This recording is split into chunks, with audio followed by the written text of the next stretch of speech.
Assalamualaikum warahmatullahi wabarakatuh. Halo friends, kembali lagi di SMK Pod Sini Mari Koi Podcast bersama saya Dewi Julista yang akan menemani Anda pada episode kali ini. Nah teman-teman, kali ini kita kedatangan bintang tamu spesial, salah satu siswa SMK Negeri 1 Nunukan yang tidak hanya berperan aktif dalam belajar tetapi juga berprestasi. Siapa dia? Yuk kita kenalan. Halo Arka. Halo. Apa kabar? Baik, Kak. Perkenalan dulu nih. Oke, baik. Halo semuanya, perkenalkan nama saya Merajarkan. Saya dari SMK Negeri 1 Nunukan dan saya berada di jurusan Desain Komunikasi Visual B dan saya berumur 17 tahun. Wih, masih muda banget ya. Kali ini kita itu akan bahas gimana sih perjuangan tantangan Gen Z di era digital sampai gimana kamu kemarin tetap semangat meraih prestasi sambil jadi pelajar aktif di sekolah. Nah, kemarin itu kamu ikut lomba apa sih, Arkan? Kemudian saya ikut lomba LKS, lomba kompetensi siswa ya Kak, khususnya di bidang desain laman web atau yang biasa kita kenal sebagai coding. Oh, coding. Coding itu kayak mana sih?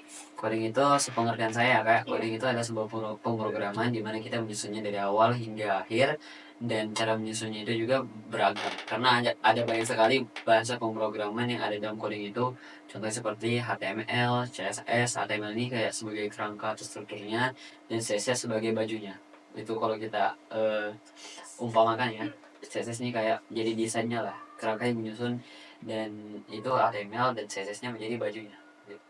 Dan juga ada JavaScript, CSS Plus dan sebagainya. Oh, berarti coding ini tuh semua bahasanya tuh biasanya bahasa Inggris ya? Berarti kamu jago bahasa Inggris nih? Lumayan sih. Lumayan. Perkenalan dulu dong pakai bahasa Inggris. Okay. Hello everyone, my name is Emra Jarkan and I'm from Indonesia of course, and I school in SMK Negeri 1 Nunukan and I'm on the second grade and my majority is design communication visual and my age is 17 years old. Widih, kayaknya sudah fasih banget ya. Nah sekarang kita masuk ke topik besar kita hari ini. Sebagai Gen Z yang lahir tumbuh di era digital, menurut kamu gimana sih tantangannya di zaman sekarang ini? Tantangan buat para pemuda ya Kak, menghadapi era digital ini. Kalau menurut saya ya, yang namanya digital ini kayak pisau bermata dua lah, karena tentunya ada positifnya dan juga ada negatifnya ya untuk digital itu. Dimana positif dari digital itu banyak sekali, contohnya seperti komunikasi kita bisa jadi lebih luas berkat adanya namanya jaringan dan sebagainya, dan juga mesin penelusuran kita juga ada banyak sekali, contoh seperti Google sebagai AI itu pun sangat membantu para pembelajar yang ada di sana. Karena kalau misalnya mereka nggak tahu, mereka tinggal searching di AI, mereka tinggal cari dimanapun itu sudah pasti ada. Karena seakan-akan dunia itu ada di tangan kita. Sedangkan untuk dampak negatifnya itu juga banyak sih Kak. Mulai dari penyebaran hoax, dari cyberbullying, dari eksploitasi. Biasanya tuh ada orang yang diekspos lah atau disebarkan aibnya di media sosial, itu eksploitasi, dan juga penipuan pun juga banyak. Iya, banyak sekali dampak positif dan negatifnya. Kalau kemarin kan kamu pastinya sering sekali berhadapan langsung dengan komputer, pastinya pusing nih. Kamu kira-kira tetap ngelakuin apa aja sih biar kamu tetap semangat buat belajar gitu? Utamanya itu saya memanage pemikiran saya terlebih dahulu, kayak saya mikir kalau misalnya saya nggak perlu terlalu banyak lah mengerjakan sesuatu, karena kapasitas otak dari seseorang itu kan masing-masing berbeda ya. Jadi saya hanya menyesuaikan dengan diri saya sendiri, saya memahami saya bisa sampai mana. Kalau misalnya cuma bisa sampai situ, saya istirahat dulu, nanti besoknya boleh dilanjut. Jadi akhirnya otak kita nggak kecapean begitu kan Kak. Dan juga kalau misalnya kita terlalu banyak di depan laptop, misalkan kita pakai tuh kacamata anti radiasi, jadi kalau misalnya kita kelamaan depan laptop, kita nggak kena radiasi dari laptop itu secara langsung gitu, jadi akhirnya mata kita tetap sehat gitu. Keren. Jadi kamu selalu punya solusinya ya buat tidak pusing dan lain-lain. Kemarin ini pasti lombanya sangat sulit. Kamu kira-kira berapa lama sih buat persiapan lombanya? Untuk persiapan lombanya kurang lebih 1-2 minggu sih Kak. Lumayan ini ya, cepat ya? Cepat. Kamu cepat tangkap berarti. Selain itu kamu sering berolahraga gak sih? Iya, selain dari saya fokus ke akademik, saya juga fokus ke non akademik, yaitu latihan fisik, dimana saya sering kali pergi berolahraga, yaitu renang. Dimana tiap minggu saya tuh pasti ada di kolam renang untuk melatih tubuh saya, karena menurut saya olahraga renang itu olahraga yang paling cocok. Selain dari kalau misalnya berenang kan Kak, itu olahraganya lebih ringan, tapi dia melatih seluruh otot yang ada dalam tubuh. Jadi menurut saya itu lebih cocok dengan saya. Jadi saya tiap minggu saya pergi ke kolam buat latihan. Widih, berarti di sela-sela kesibukan kamu tetap meluangkan waktu untuk berolahraga. Terus Arkan, kemarin kamu itu juara satu, terus pastinya banyak ya tugas-tugas dari sekolah. Gimana sih kamu biar tetap punya waktu gitu? Kalau seperti itu sih kak, saya biasanya memanage waktu. Biasa kan kalau misalnya saya ada disiplin itu kan di sekolah kan memberikan disiplin ke saya buat di jam pelajaran sekolah tuh. Jadi saya nggak masuk pembelajaran, tapi saya tetap kayak melihat tugas-tugas apa saja yang saya tertinggal. Biasanya saya membuat kayak list buat catatan gitu untuk tugas-tugas yang saya tertinggal, karena nanti setelah saya lomba atau setelah disiplin saya selesai, saya bisa langsung nge-push atau ngerjain semua tugas-tugas yang belum terselesaikan gitu kak. Jadi nggak numpuk di akhir-akhir gitu. Betul betul. Saya itu sering lihat Insta story kamu ya. Kamu itu tidak hanya ikut ini, tapi juga ada kegiatan di luar. Kira-kira kegiatan kamu itu apa aja sih? Ada sih kak, saya ikut ekstrakurikuler di luar maupun di dalam sekolah. Untuk di dalam sekolah sendiri saya ikut PMR dan juga saya ikut PIKR. Saya juga sempat ikut nursing band, juga sempat ikut, cuman keluar gara-gara nggak sanggup. Dan untuk di PIKR sendiri saya sempat menduduki jabatan sebagai ketua ya, ketua sementara, karena ketua saya lagi PKL. Dan sekarang saya sudah naik ke tingkat kabupaten atau yang bisa kita kenal sebagai ketua Forkis Kabupaten Nunukan. Di situ saya mencakup seluruh PMR yang ada di Kabupaten Nunukan. Di kabupaten? Iya. Widih, berarti ketua kabupaten itu kamu? Iya, saya. Widih, selain kegiatan itu kemarin, kamu gimana sih mengatur waktu kamu kemarin? Kan kamu juga sebagai ketua, terus ikut ekskul juga, pasti banyak tugas-tugas kamu juga yang numpuk tadi. Tapi kamu bisa mengatur waktu. Kalau misalnya kegiatan kamu di luar itu gimana? Kalau Kamu saya sih, mengatur waktunya kan? kalau saya sih kan biasanya saya menggunakan sistem prioritas. Oh, Jadi kalau misalnya ada tugas yang lebih diprioritaskan atau deadline-nya udah dekat, itu biasanya saya kerjakan duluan, kemudian saya akan nyusul ke bagian organisasi. Karena biasanya kan di bagian organisasi bukan cuma ketua yang kerjakan, biasa ada wakilnya, biasanya ada yang bisa menghandle selain daripada kita. Jadi saya untuk sementara bisa memberikan tanggung jawab sementara kepada dia, kemudian saya bisa lakukan push ke tugas-tugas yang memang saya prioritaskan untuk selesai pada saat itu juga. begitu. Jadi kamu bisa ngatur waktu semuanya ya. Kalau menurut kamu nih, teknologi apa sih yang paling ngebantu kamu dalam proses belajar sekarang? Kalau dari sudut pandang saya sih kak, sebagai seorang pelajar, yang paling sangat membantu itu AI. Oh, Ya, selain dari kita bisa lakukan searching, kita juga bisa diberikan pembelajaran yang lebih praktis. Bahkan AI itu bisa ngeringkas sebuah video. Kayak misalnya kita taruhin link video kan, terus kita nyuruh si AI ini buat ngeringkas perkataan-perkataan apa saja yang diucapkan di video tersebut. Jadi, bahkan video 1 jam itu bisa berubah semuanya hanya dengan jadi kata-kata berkat bantuan AI. Jadi, sangat bisa efisien. Bahkan kita bisa nyuruh AI-nya kayak buat ngebuatin poin-poin pentingnya saja. Jadi kayak itu sangat membantu, sangat mengefisiensikan waktu. Jadi buat untuk para pelajar di luar sana itu akan sangat berguna sekali kak. Jadi menurut saya begitu. AI yang paling sangat membantu. paling AI. Kira-kira dari ini tuh, dari AI-nya ada dampak positif dan negatifnya nggak menurut pandangan kamu aja? Tentunya ada sih kak menurut saya. Karena pertamanya pasti banyak sekali pelajar di luar sana tuh menyalahgunakan ke fungsi dari AI ini sendiri.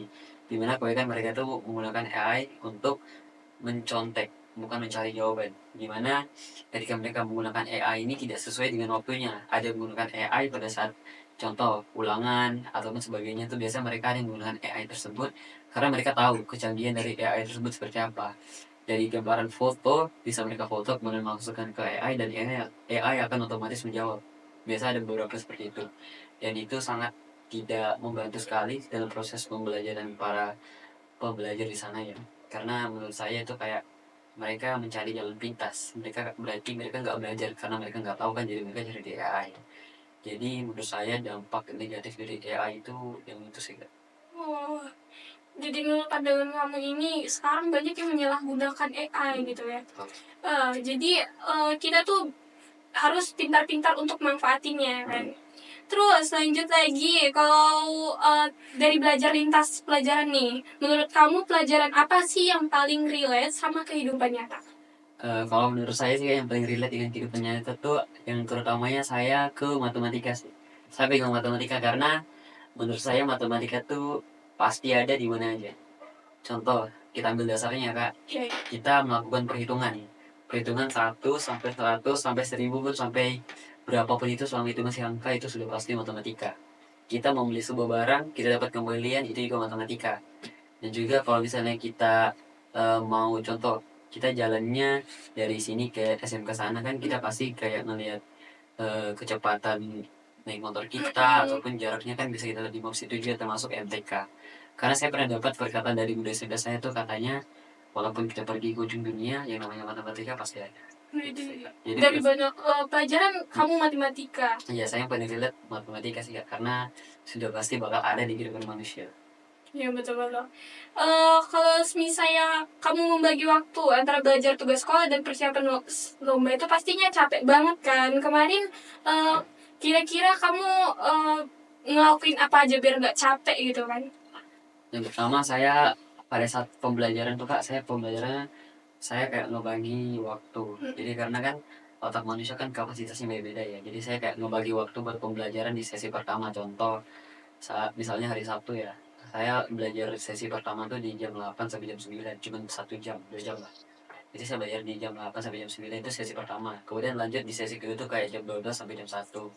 Itu sesi keduanya, dan sesi ketiganya bisa lanjut di jam 4 sampai jam 5. Itu kan jadi kan kita terbagi per sesi-sesi dan berjarak. Jadi otak kita tuh nggak overwhelmed, nggak terlalu penuh lah isinya. Karena kita ngebagiin waktu buat otak kita buat beristirahat. Beda dengan mereka yang kayak belajar langsung banyak begitu kan.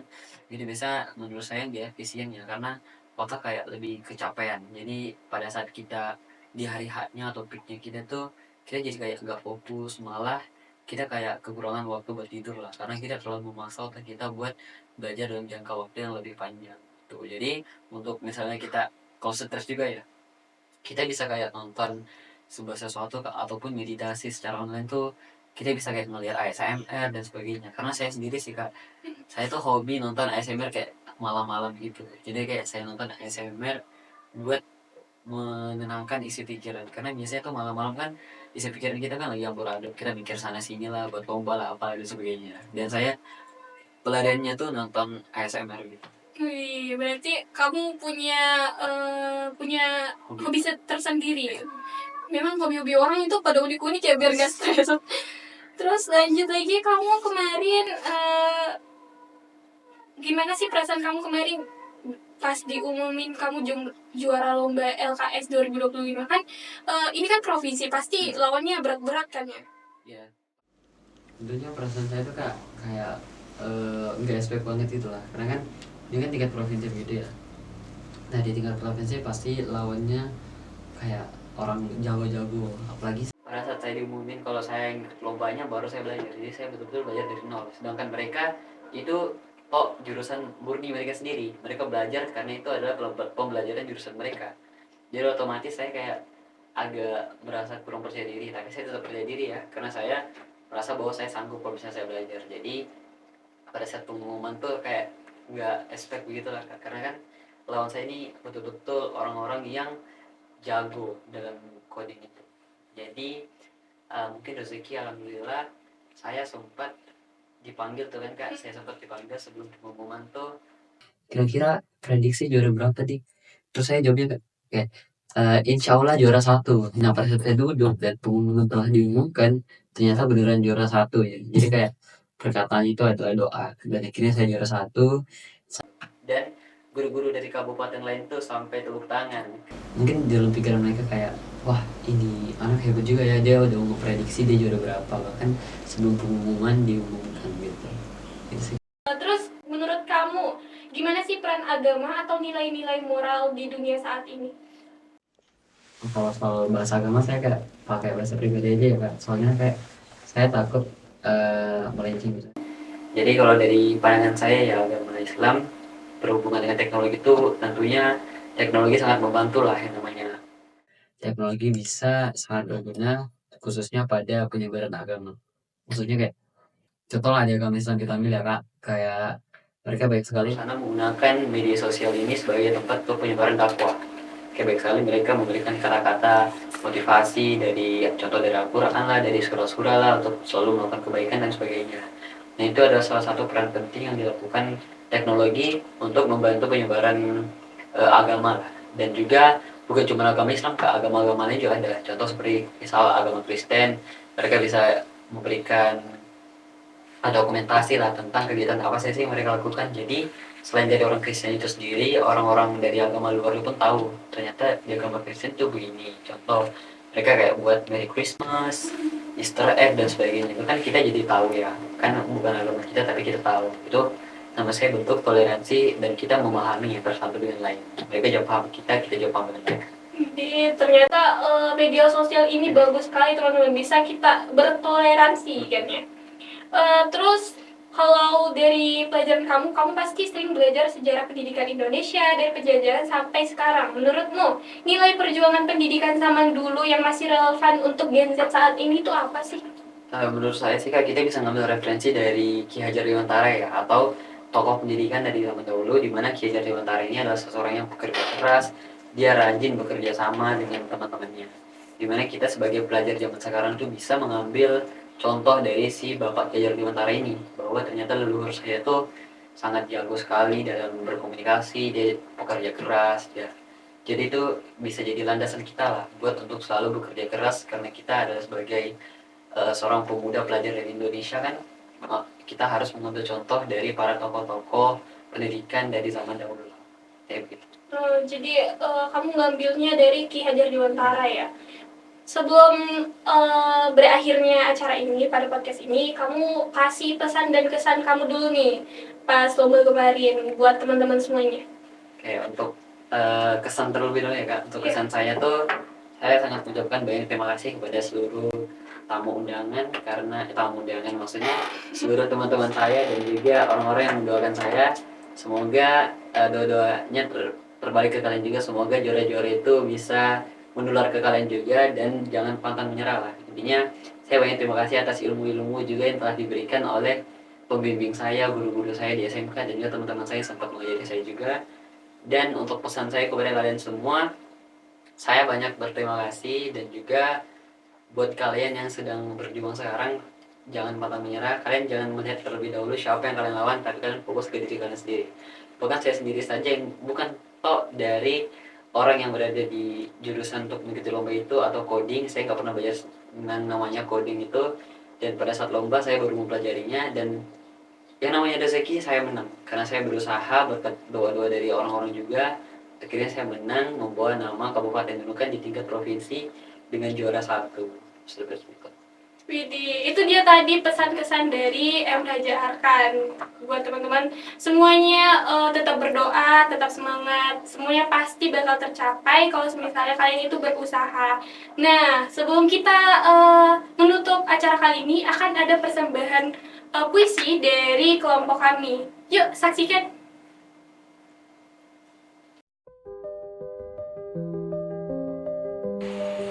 Gen Z juara. Suara siswa di era digital, dari kelas ke panggung prestasi. Dalam sunyi ruang belajar, terdengar suara pelan dan tegar.